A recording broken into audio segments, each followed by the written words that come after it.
And good morning, everyone. We're out in our front yard today, and I've got a little project going on.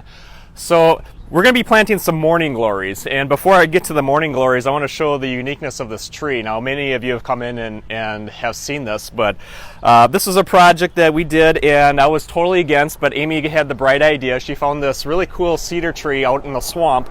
It had fallen over, and you can see the really unique structure of the roots.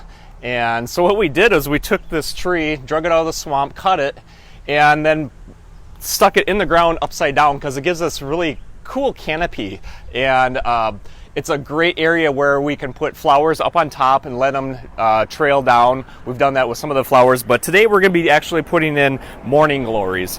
So now morning glories are very easy to grow. They're a very aggressive climber, and just give them an area in the full sun, somewhere where they can grow up. They grow quite long.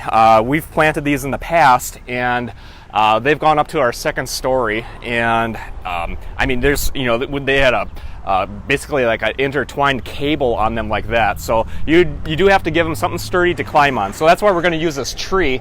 And I already have 3 of them planted, but I want to show you how we're going to do this. So Amy, if you can kind of zoom in a little bit.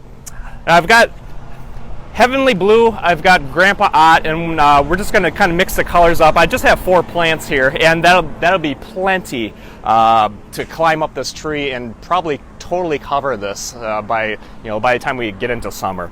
So I just dug a few holes here. I've got the 3 planted in, and then what we have to do is we have to kind of train the vines to give them something to climb up. So what I did is I've got this twisty tie, and we have rolls of it because we use it a lot in the greenhouses. But I'm going to give them something to kind of tuck behind and grab onto, and I'm going to have to keep coming back every week and giving them a little bit more until it gets up into the roots where it can climb and grab onto that and start trailing down. So just simply, I've got the Heavenly Blue here. So this is going to be a mix of colors with the blue and the purple on the Grandpa Ott. And getting into soil, they're not real fussy when it comes to soil. You can plant them in pretty poor soil. It's just they do drink a lot of water, so it's actually, you want to get them into the ground.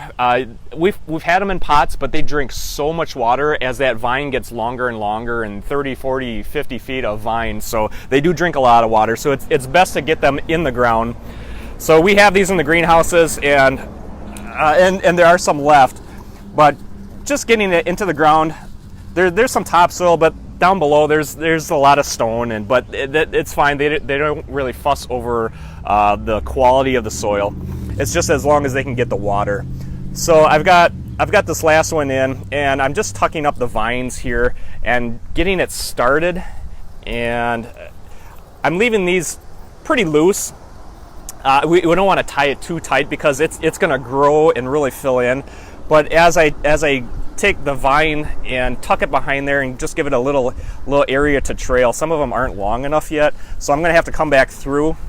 And even before, in the past, I have put screws in and kind of tucked so the vine has something to grab onto. So just get the soil covered up, and then we brought in a bunch of cedar mulch, and that's kind of nice for retaining some of the moisture going through. Just covering it up. It won't take long. They're very fast growers, and I'm going to come through. I'm going to fertilize. Now, you don't have to fertilize. You don't want to over-fertilize morning glories. I would say about every 2 weeks. Normally, we tell you about once a week on pretty much everything. Morning glories will kind of overgrow and then not produce flowers if you over-fertilize them. So I would say about every 2 weeks on the fertilizer, go through and hit them and give them a good shot. So I'm excited about how this is going to turn out when this really fills out. We've done several different types of flowers in the past, and we've had pots out on the ends here, and it's a really unique looking tree. So the question that we had before was breaking the roots up or not? Yeah, okay, so the question is, should we break up the roots? I know several garden gurus do that. You know what? We never do that. It's just it's kind of a preference. if you're putting them in good soil, those roots will expand and grow into good soil. Where they won't is if you buy the crappy soil at the big box retailers and in home improvement chains. You put it in that type of soil, yeah, it's there. You'll notice they won't even grow into the soil at all. You put them in a good soil, and yeah, no problem. It's just something we've never even broken them up before. We just go ahead and plant them in, and for morning glories, they're not real fussy. So just getting into the soil. There is about this much topsoil down below, and then kind of years of us having mulch. It's composted down, so it's not bad. There's going to be gravel down below this, but yeah, I don't break them up. I just throw them in the ground and cover it up. Make sure that the roots are all covered though and touching, and go through and compact it a little bit, and then go through with the mulch and then spread it around. So keep watching. We'll have updated pictures of this on our website. And Carlos, our moose, was right here last night, and he got flopped over in the wind, so we got a little bit of repair job on fixing our topiary moose. So that's one of my projects for the day, and then we're going to put Carlos the moose right back out here, and I'm going to get him anchored in really good. So we'll talk to you later. Hope you enjoyed this. Bye-bye.